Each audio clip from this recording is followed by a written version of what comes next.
Thanks for joining us. We are going to look at petrol pricing right now. Just over a week ago, the government said that there would be no increase in pump price of petrol.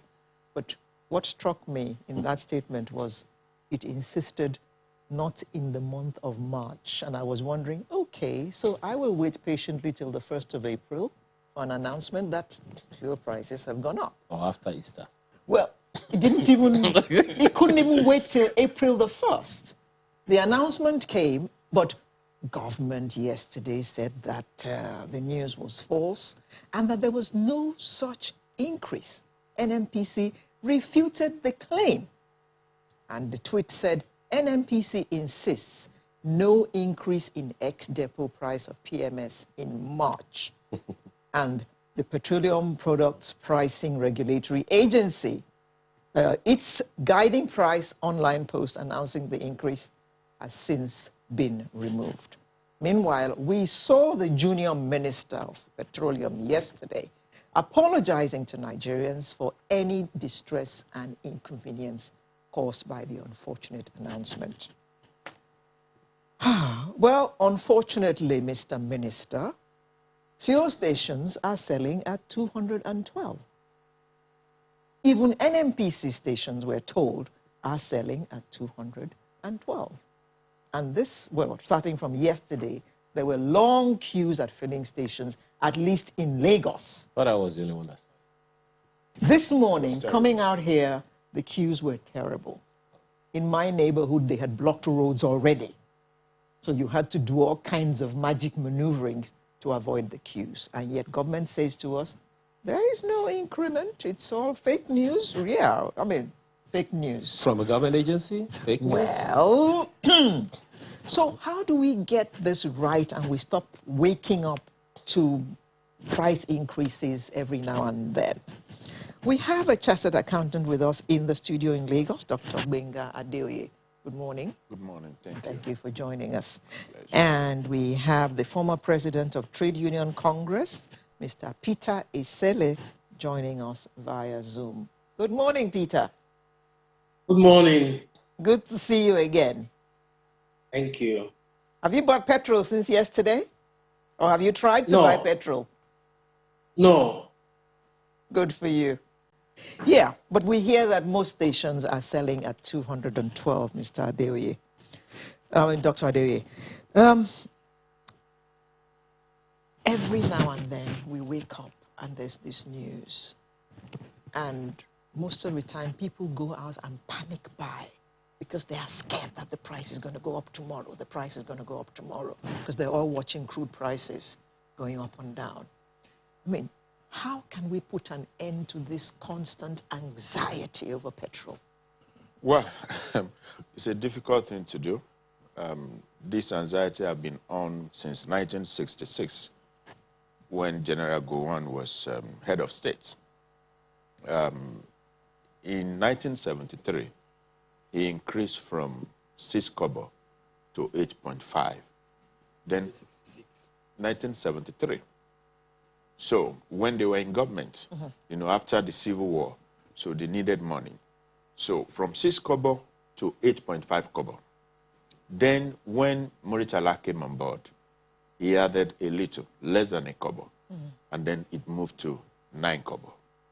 Now, when Obasanjo took over, there was also an increase. When Shagari took over, there was also an increase. The only government that didn't do any adjustment to petroleum price was Idi Agbon Buhari regime between late 83 and 1985. They left it as it was. So when IBB came on board, he increased.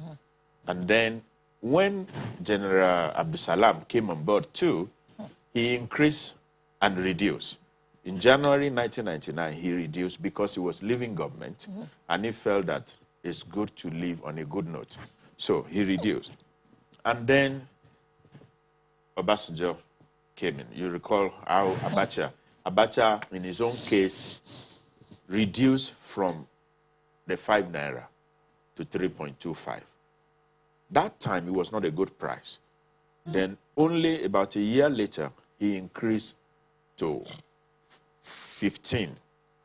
And then later, because of the outcry, 2 days later, it reduced to 11 naira. So we've had this issue over the years. You recall Jonathan too, 145, back to 97, back to 87. So, and it's going to continue because my analogy is analogy of an orange. If you love orange and you plant this, and then after your harvest, you want the juice inside the orange, and then I now say, okay, I'm exporting this orange to somebody in Netherlands or any other country, China, extract the juice, and then sell it to me. And sell it to me at the end of the day. Remember, certain things will happen. Some of it will get damaged along the line, labor cost over there, and then exchange rate fluctuation. Remember, they're also going to make profit after buying from you. Until we do something about our refinery, then you will continue to have this problem because you have the raw material here, and then you are sending it out to produce. Some people are producing and they're making money. And I think they will not pray that we recover from this. Yeah, Peter, he's talked about, well, his analogy of the orange and us exporting our crude. We are exporting our crude and selling to ourselves at the same price that we sell to those who are importing our crude. Am I right? Yes.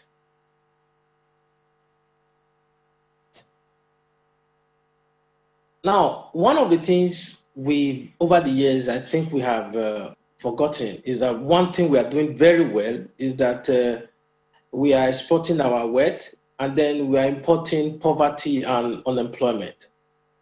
But if we are to look at it holistically from his analogy, is that irrespective of how we are looking at things, is that when you have an economy that is based on consumption, and then you have so much pressure on the naira to the dollar, because one of the reasons why we sell crude to Nigeria, for example, NNPC buys the crude at the international crude oil price.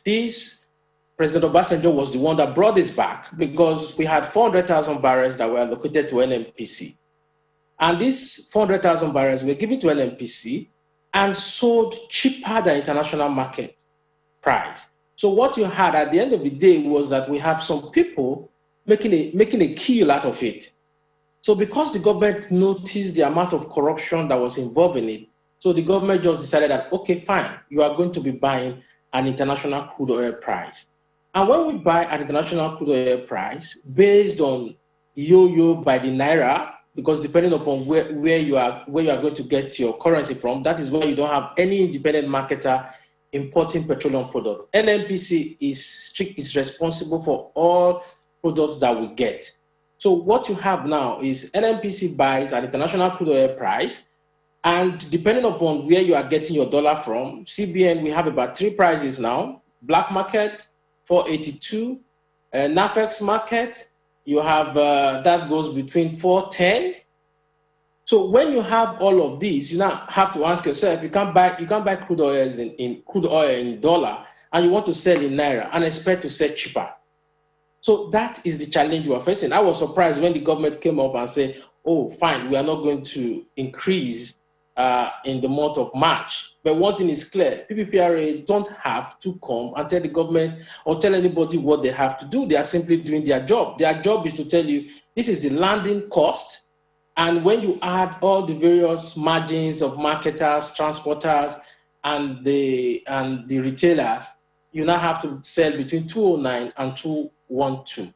So the challenge before us is, how do we make things easy for the ordinary people? What they are doing now is simply doing demand and supply and cost. And if you are doing all of that, why is it that every time this happens, Nigerians are up in arms? It's because other aspects of their lives are not taken care of. They are their own security. They provide their own power. They provide their own healthcare. They provide their own education for their children. So when you have things like this up, you always have challenges when the price goes up. Well, very quick one there, Mr. Sele. You know, one wonders, you know, when this is all going to even abate. Well, this is the people's side so far. We're hoping we'll be able to get an official of government, especially from the Ministry of Petroleum Resources, to also speak to us on this matter so that people have, you know, better understanding of what the issues are. But your explanation, balanced as it may sound, Mr. Sele, it doesn't still take away the pressures, the issues that people have to face. Now, the facts are also there on ground. What are the factors responsible for this increase? But the challenge of refining this product at home is one of the issues that Dr. Adeoye has raised. And I know that Labour has been taking governments on at various levels over the years on this matter. And we have also looked at some documents, even from government officials. You know, the Auditor General's report, for instance, has a good number of times, you know, made statements about how some of these agencies aren't really doing what is expected of them. Even the NNPC's audit report indicted some of their own refining organizations as not being as productive as they ought to be, or not even being productive at all, yet expending a lot of the current expenditure. What should we begin to look at concerning that department, especially about producing these things from home? We have the facilities. We've been having turnaround maintenance without any turnaround. What is missing from, as far as that is concerned? Because you know a lot of money has been spent in that department. Now, one of the things that is missing is what I would call policy consistency. Now, we've had a PDP government. Now we have an APC government. And I think they should have, what are the plans that they have for that sector? So if you are running for an office, you want to be elected by Nigerian people, you must have an economic blueprint. And one of the engine room driving our economy, for example, is the oil and gas. So now I'll give you an example of why I think that you don't run an economy based on ad hoc. What we've had over the years from 1999 to date is more of ad hoc. They wake up this morning and say, okay, let's fix this refinery. And then you want to fix refinery. What are the process you are going about to fix the refinery? How much are you going to put into refinery, fixing the refinery? Now, all we've had over the years is turnaround maintenance, but just as you've alluded to, the refineries will not turn around. So even if we now, what I'm interested in is that when the refineries come, if they decide to put the refineries on stream, I'm looking at the employment that it will generate. Because irrespective of what we are going to do, even if we have to produce locally, when I look at all the margin, you may have 5, 6, 7, not more than 10 naira less. But I had to look at the whole composite picture of which drives economy, which is unemployment and making sure that people have enough money in their pocket. So irrespective of how you look at it, the NNPC has been opaque over the years. The accounts of NNPC is very opaque over the years. I was also a board member of NEITI, and I know all the various audit report that came out from NEITI over NNPC. They were damning. But credit to the current GMD, for the first time in 40 years, you now have NNPC auditing itself. So what we have to do is look at the NNPC audit and decide on, okay, what do we do with NNPC? What do we do with the refineries? Are we going to privatize refineries? The labor movement have always been saying 51-49 along the energy model. And if we say we are privatizing the refineries, how do we go about the process? I'm very happy about what is happening. I'm hoping that the Dangote refinery come on stream. Because if the Dangote refinery come on stream, the Dangote refinery is bigger than the 3 refineries owned by NNPC. So it's either NNPC will shape up or they will be out.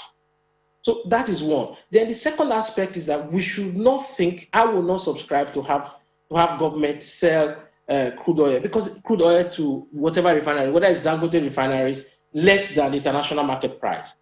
Because if you do that, you're also going to have a monopolistic market. And at the end of the day, Nigerians will also be at the mercy of Dangote refineries. We must support Dangote refinery to be competitive, to be able to export. And when that happens, it will also put less pressure on the Naira.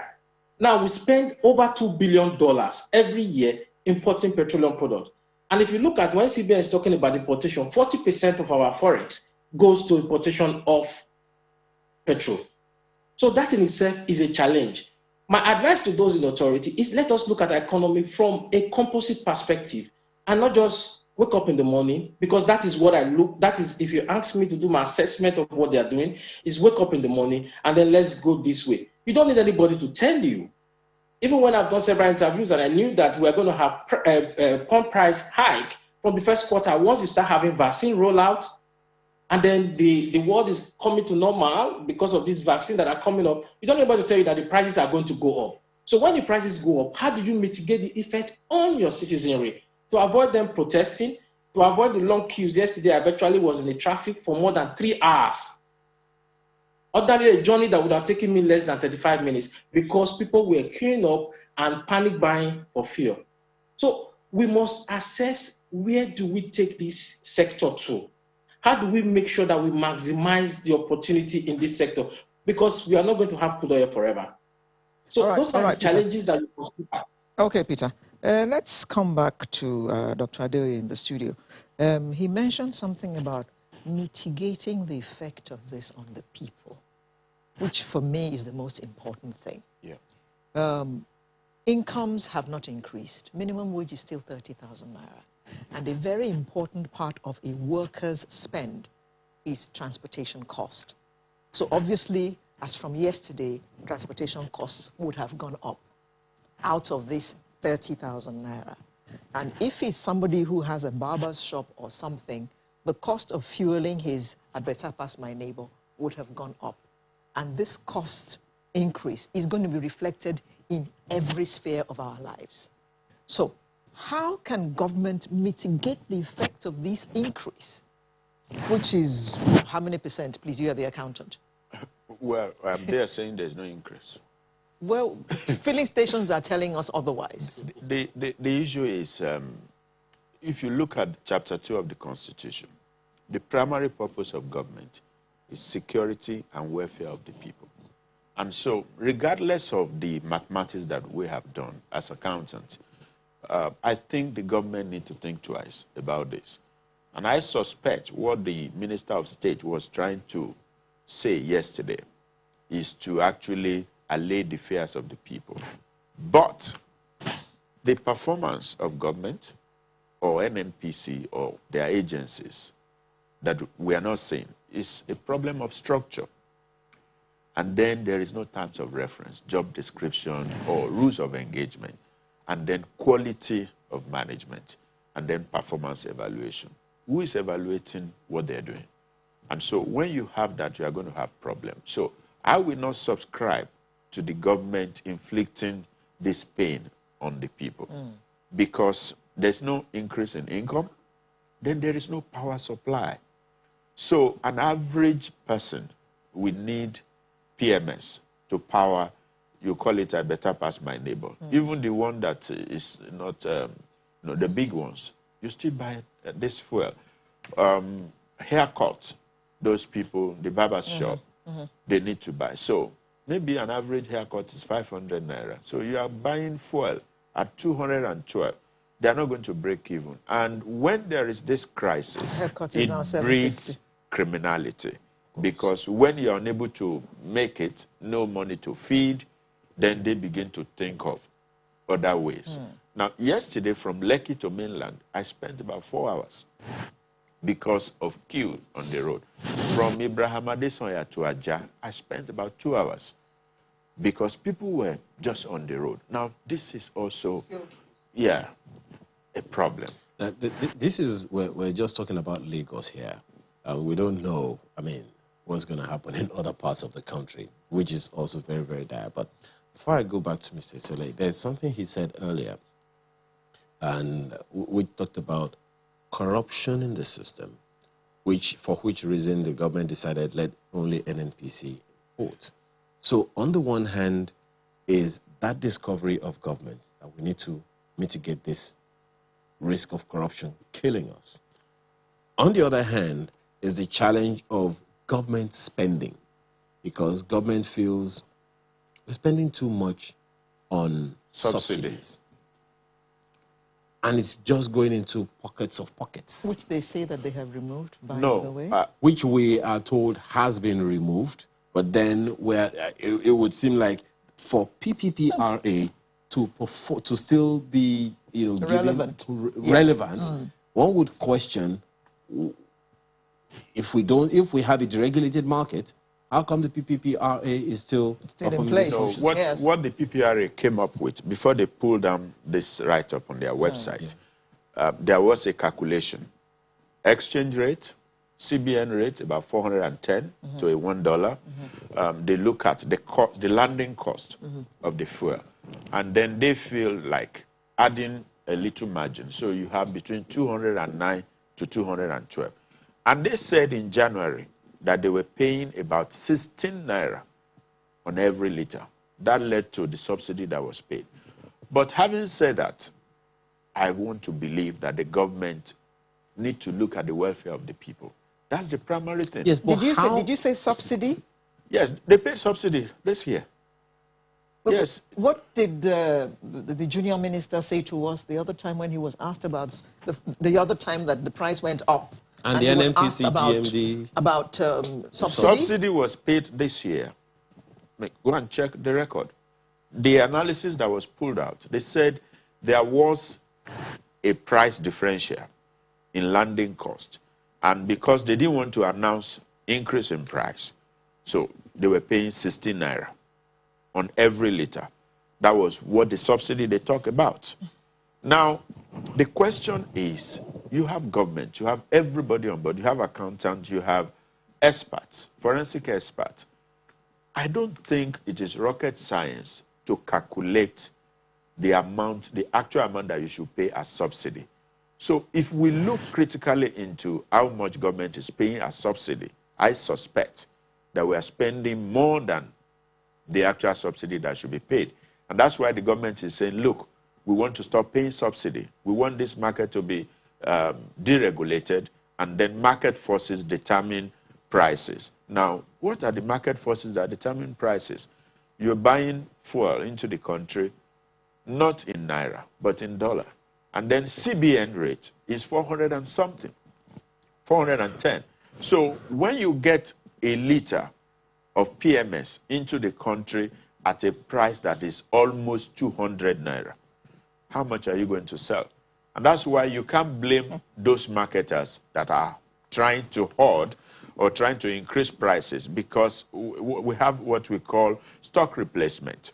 When you want to replenish your stock, if you sell low, and then by the time you are replacing, the whole capital will be gone. So what then would be your counsel? My counsel is because on the one hand, you have validated we need to stop paying subsidy.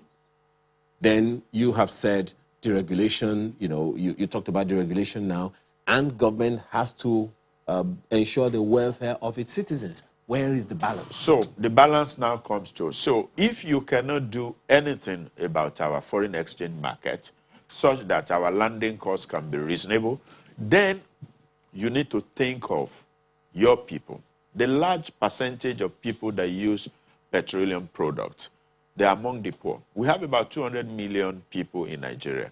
Those the government tells us all the time, how many Nigerians have cars? No, look, we concentrate on cars.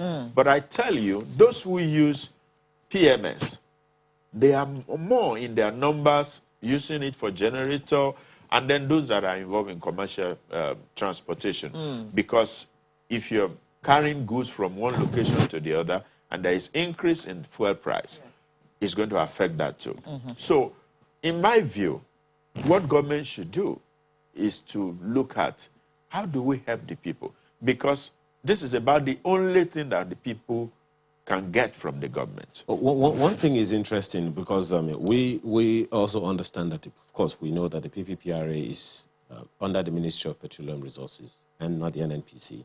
So there will probably be a need for clarity there on how come it is the NNPC that is reversing the statement of the PPPRA, which has pulled down the information on their website. And we also understand that according to information available, if they say no subsidy has been paid because it is not in the budget, so where is this 16 naira that you're talking about coming from? But let me go to, we're still hoping that we'll be able to have the essay media to the Minister of State for Petroleum Resources. We're still expecting him to join us in this conversation. Well, Mr. Sele, one of the things that a number of people are hoping, still looking forward to, and there's been how many years now, we've been talking about the PIB, the Petroleum Industry Bill, which will become the PIL or PIA when it becomes law. How significant a role do you see that bill or that law playing if and when it comes on stream in this whole matter we're talking about? Well, it is significant. But one thing, I think I'm old enough in this country to find out that most of our problems don't have to do with documents. Documents are not our problem. We can have laws, but how do you enforce your law? How do you implement your law? That has been our problem. Do we have the discipline to enforce and implement our laws or our policies? That has been our problem. If you that makes a lot of sense, Mr. Esele. Just a moment. That makes a lot of sense. But I remember that when we spoke to the Minister of State for Petroleum Resources months ago, he talked about the fact that once the PIB comes in on stream, an agency like PPPRA may be reassigned or redirected. Its functions may not be what it is playing now. So I'm just looking at the structural arrangements in the industry, how it may impact petroleum pricing. That's what I'm asking from your understanding so far about the bill. Do you see it playing any role in mitigating the price increases or price fluctuations? I don't think any of that is going to affect the pricing, because what determines your price is not within your control, because you are still going to buy you're still going to buy crude oil in dollars. And when you buy crude oil in dollars, you are going to sell in naira. So when you have that differential, then that is where you are going to pay subsidy. Earlier on, you were alluding to the fact that subsidy payment, let me give you an example. The average subsidy payment for January was about between 1 billion, 1.2, 1.5 billion every day in the month of January. Now, it's one thing that this government have not done, and which of course most governments since 1999. Just a moment, Mr. Esele. Are you talking about this month? The January of this year? I'm talking about from January, February. And one thing this government have not done. Hello? Are you talking about subsidy payment in this year? Yes, there are subsidy payments in the system. But when you're talking about price differentials, when you're talking about differentials, just a moment. I'm at a loss because that is not in the budget according to the information that is made available. So how is that happening? Now, when you use the word price differentials, what do you mean by price differential? Once you have price differential, let's say you have 16 naira. Initially, we have 16 naira price differentials every day, and then you consume about between 30 to 40 million barrels. So if you consume that amount of 40 to 40 million liters, so let's say you consume about 40 million liters a day, and then you have 16 naira differentials. So who is paying the differentials? So NNPC shoulders everything. So what you have is that since NNPC is the single importer, so NNPC can, from the first line charge, because all of our crudes, NNPC is in charge of everything that we're doing. So that is the way they net off the differentials. But if somebody says there's no subsidy payment, no, there is subsidy payment. But one thing government have not been doing in Nigeria since 1999 is that government, they just don't want to be upfront. Tell the people the way it is. And then when you tell the people the way it is, you now move to the next level. These are the steps we are taking to make sure that the effect on you is not that too difficult. It's going to be tough. Now, let me give another example. The President of America just passed 1.9 trillion economic stimulus. Now, why is it stimulating the economy? 85% directly or indirectly of Americans are going to benefit from it. So now let us now put that in context of a poor country like Nigeria. How are we stimulating the economy? How are we ensuring that there are more disposable income to be in the pocket of the Nigerian worker? If, as a worker, I won't mind you taking 50% of my salary as tax if you will guarantee education. That is what they do in the Nordic countries of Norway, Sweden. If you guarantee healthcare, you guarantee transport system. So what you have is that government from 1999, PDP, APC, what they have done is that they've not been a holistic look at our economy and say, okay, this is the destination where I'm going. So what we've had over and over and over again, I've done several interviews on deregulation, on subsidy, and I'll tell you, I'm tired of even talking about this subsidy. It shows that we are not growing. It shows that we are not even learning from the challenges that we are facing. If we are learning from the challenges that we are facing, it will be easier for us to look at it and easier for government to explain. How do you tell the people, I want to increase to 212 naira? Meanwhile, go and look at the recurrent expenditure of the federal government, the recurrent expenditure of the 36 state government. The recurrent expenditure is high. And they also look at our debt profile. Are we getting value for money for the debt that we are taking? So there are a whole lot of questions that we need to ask. I'm happy that the chartered accountant is there. Who is doing the audit? Well, and once you carry out this audit, then you will know that you have what I call a value for money audit. Well, we'll get to all of those conversations. I'm just hoping that we'll be able to give enough education to people, this morning about what is going on, because make no mistake about it, the federal government has said there is no fuel price increase this month. But that announcement, erroneous announcement, according to the Minister of State for Petroleum, has stirred the waters, so to speak, in the nation. But we'll come and talk more about that after this break. Stay with us. Well, thanks for staying with us. Dr. Adeoye, what do you make of the minister's assurance? Well, it's not an assurance. It's, what the minister is trying to do is to actually apply medicine after death. It has happened. It has leaked to the public that there's going to be an increase in price of PMS. No, they didn't say there will be. They said there will be no increase in March. In March. See, I mentioned performance.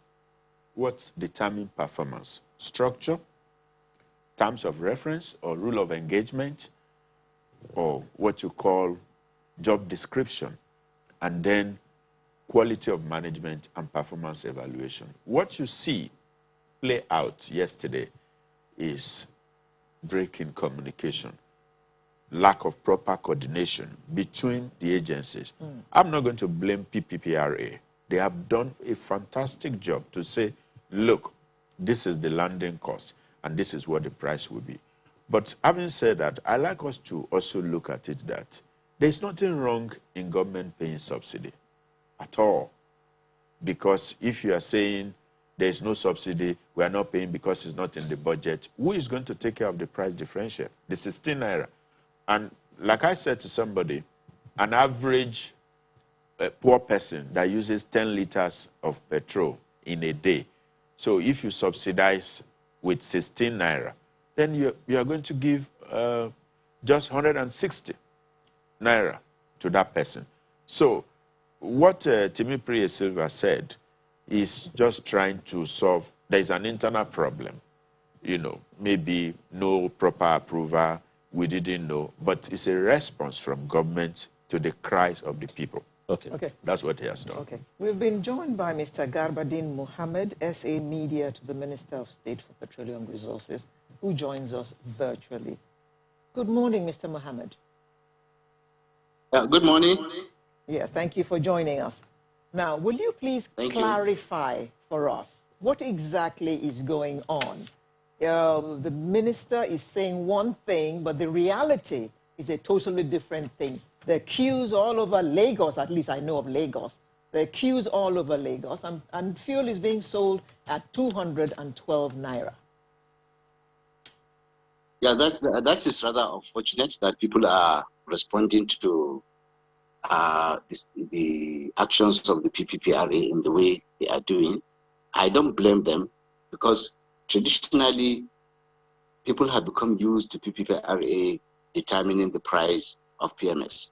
So I really don't blame Nigerians for responding in the way they are doing.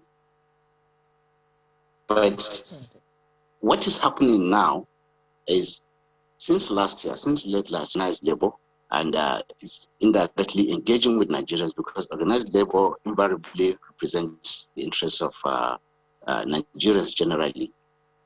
To find this engagement is to find the most effective way to complete the deregulation process that the federal government has started. And as this thing, as this negotiation is going on, the PPPRA, carried out its regular routine of monitoring the price of PMS as it happens. So PPRA does not fix prices. The government has said it repeatedly that PPRA is just a regulator. It monitors the cost of landing and taking into account other variables, and then arrive at how much PMS should be selling. Should be selling, not is selling. Now, it's a transition situation. It is a transitional situation. People are not yet used to the fact that PPRA has exited the role of determining prices. It is the market forces that determine prices. That was just information that the PPRA sent out. And unfortunately, it was interpreted in the way that people used to interpret it. What the minister has done is to clarify that negotiations are ongoing, decisions have not yet been taken about what price PMS price is going to be going forward. And I will disagree with what the doctor said, that the minister was applying medicine after death. The minister offered a clarification of the correct situation. Discussions are ongoing. And when both parties, organized labor, the federal government, arrive at a reasonable price regime, that is when an official statement will be made that government will henceforth be selling its whatever fuel it imports at so price. If there are other marketers out there who also import, they have a right to sell. But as regulators, government will not allow a certain ceiling to be breached. It's not as if it is fixing price. It is simply protecting the interests of the consumers. Right. That is what is happening Mr. Mohammed, now. yes. Just a moment. Just one question that I'd like to pose to you for now, because this has also come up in the conversations that we've had, both Dr. Ade and Mr. Esele. Is government still paying any form of subsidy? We understand that there's a 16 naira differential. Both gentlemen have mentioned it, that there is subsidy in one form or another. So please clear the air on that. Well, if you want to call it subsidy, you can make a case for it. But from our point of view, where provision has not been made for any expenditure, you cannot call that expenditure as a government expenditure. There is no provision for subsidy in the 2021 budget. That is the first step. To excise it completely from our spending plans. And it is the first step. The next step is to ensure that Nigerians see the need for market forces to determine the price. So what is happening is the sole importer of PMS, as it were, which is the NNPC now, through its various agencies, is the one that is bearing the brunt of selling below the market price. So you cannot technically call it subsidy, because government is not throwing in money there and say, okay, I'm subsidizing and this is going to go on and on and on. No, that has been, a decision has already been taken for that to stop. Government is no longer in the business of subsidizing. But NNPC, which is an operator in the market, mind you, just like any other operator, is selling at a price that is below what it should sell. The reason why this is happening is because if NNPC does not import and sell, the country will be without this very, very crucial product. So just as some people NNPC, describe, just a moment, is it the NNPC that is now paying the ransom of the subsidy? Is it the NNPC that is making up the differential?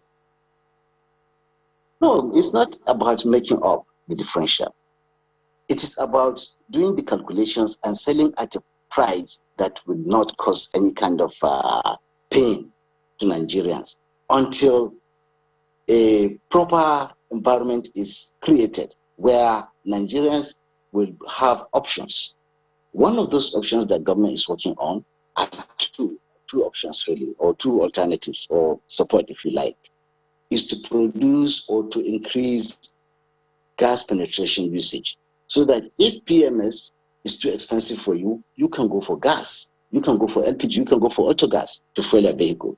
And then, of course, there is a plan to make available mass transit buses to enough so that it will alleviate whatever crisis or whatever problems that might arise from this transitional period. But with time, this is going to be normalized. Once you have options, it's when you have a monopoly, that is when problem really comes. But once you have alternative, then the options will by necessity force the competitors to consider prices, and it will come down.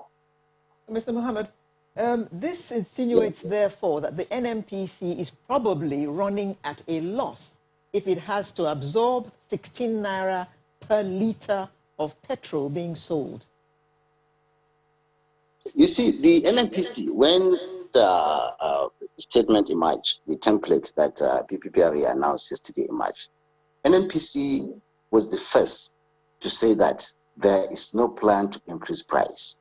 So obviously, NNPC, through some dint of hard work, some prudent management, some clever economics, is managing to handle the situation until the subsidy, the regulation is completed, until we have options, until Nigerians can accommodate this deregulation regime without too much pain to them. So NNPC is, if you want to describe it in any, it's a matter of semantics. NNPC should be selling at a price that is higher than it is selling now. But because of the responsibility that NNPC has, which is a public company, because of its responsibility to the people, it is selling at a price that is lower than it should be selling. This is what I'm saying. Okay, Mr. Mohammed, it might interest you to know that at least in Lagos area, even NNPC fuel stations, mega stations, are selling petrol at 212 naira. That is illegal. I was in Lagos yesterday when this matter started, and where NNPC retail stations are selling, they will not sell at a price that is higher than the NNPC approved listing price. So if anybody is selling at 200 naira, I think they're just taking advantage of the situation. And I think in the minister's statement yesterday, he mentioned that all marketers, regardless of who they are, must not have been advised strongly not to take advantage of this situation to extort Nigerians. They must maintain the price of that is subsisting before now, before this template was announced. Will NNPC, according to the Minister of State for Petroleum Resources, he says any marketer found wanting will be sanctioned. Will NNPC stations also be sanctioned? Well, you know, NNPC, when we say NNPC station, it is as if NNPC went out there, built station. Oh, seem to just have... decide to partner with NNPC. Hello? Yes. Yeah, people can decide to partner with NNPC. If you like, you can apply to join the NNPC distant retail. And then when you meet the requirements, you paint your station NNPC colors. That doesn't make you a staff of the NNPC, and that doesn't make that station NNPC owned per se. So it's not that NNPC stations will be sanctioned. NNPC stations that are owned by NNPC will not sell at a price that is above the approved price. Will not. I don't know if you know any, whether in Lagos or in I understand what you're saying. I understand what you're saying, but you and I know that so long as it carries the name NNPC, irrespective of who the franchisee is, it is NNPC. But let me bring this back to me, Dr. Adeoye. Well, you know, I've listened to Mr. Mohammed, and I think the fear in the country is that people see spending outside budget provision as a serious problem. But what we fail to understand is that when you look at good governance principles, part of it is the principle of efficiency and effectiveness. Efficiency is doing as it is laid down. Effectiveness is doing what is right, even when it is not planned. So, for instance, and I'm going to put this question to people that are complaining or trying to hide that we're not paying subsidy. If suddenly Third Mainland Bridge should collapse today, and then you say, because we didn't, God forbid, we didn't budget for it, we are not going to swing to action and begin to fix it. And that's what we call state of emergency. When you have problem in a given sector, you need to rise up. What NNPC has done, I can bet you, NNPC is not going to take a decision without getting the approval of the minister and the Minister of State, because they have chain of command, approval processes. For instance, if I buy something for, hypothetically, 100 naira, I'm supposed to sell maybe 120 naira. And now you discover that the consumer of this product, they are the citizens who are maybe unhappy, there is poverty in the land, and you feel that selling this at 120 is going to create crisis. And then the image of the government, you're going to say, look, we want to make profit of 20 naira. It is better we forget about profit and sell. Mind you, selling to the marketers, actually. That's the sale he's talking about, not directly to us. Yeah. So that this marketer don't inflict pains on the people. So let's sell at 100. So we're losing 20 naira. So the money that NNPC ought to remit to the federation account maybe is supposed to be 120. So you are going to see only 100. If you watch the National Assembly in the last 1 or 2 weeks, you've had, oh, under remittance, this. They are trying to dig to find out this price differential issue. And it's not a problem, because what an NPC has done is the right thing. Because that 16 naira, if they didn't take care of it, we will have been talking of increase in price since January. And that's a disaster for us. Every budget has an item called miscellaneous expenses. Yes. Can that not be used to... as a professional accountant, if you say contingency and all of those, NNPC is an entity on its own, standing on its own, making money and remitting to the federation account. So, and it's an agency of government. There is nothing wrong in making this thing open. Just like SLS said the other time, there's no secrecy in this. It's as if there is one demon operating somewhere and everybody is afraid there is one spirit somewhere. This thing is open. Okay. It's not even rocket science. Okay. Well, Mr. Sele, we're talking about deregulating the PMS, the price of PMS. Meanwhile, other fuels have been completely deregulated. Kerosene sells at market value, diesel sells at market value, the Jet A, the one that the airplanes also use, is the same. Yeah. So one is wondering, why do you think that the price of PMS, putting that in the same sphere as other fuels has been difficult? It is more difficult because the usage. You have more people using PMS. You look at, sometimes people talk about people driving cars. But you and I know that, I'll tell you now, a crate of air goes for about 1,700. Why? Because one thing that it affects everything. PMS affects everything. Now, just to take you back a bit, when I heard the media aid to the Honorable Minister made reference to PPPRA not being responsible for fixing of prices. And he said in a deregulated setting. But my take is that why I have always emphasized that this ad hoc way of running government is not the best. PPPRA, there's an act setting up PPPRA. So if PPPRA is no longer saddled with that responsibility, then you go ahead and amend that act. So what PPPRA did was not to tell you, was only to act as a guide. So you have a right to take it or you leave it. And what government has done is to leave it. Now, if you look at the PMS, the triangle around the PMS, is that one of the things that government, why it's becoming difficult by the day, is that government gradually is losing the trust of the people. In the sense, if you are upfront with this and you say, hey, in January, February is 16 naira, the price differential. In March, with the way it's going, the crude oil is now above $70. It's going to be about 41 naira. And then when you now look at it, 41 naira times 30 million liters a day, then you now multiply 41 times 30 times 12. That is huge amount of money. And then you now have to interface with your people and let them know that these are the challenges that we are going to face, and this is how we mitigate it. Now, because government is not doing that, and the average Nigerian just have that mindset that there's too much corruption in the system. People will always say, labor is this, labor is that. I was Penga as president, and I know that we signed on that if we want to privatize the refinery, let us do it on 5149. And once we have gone beyond that, because that will create jobs, is for government to look at the economy, and I will emphasize this again, look at that sector from a holistic point of view. And then you now set a task and target that this is where I am going.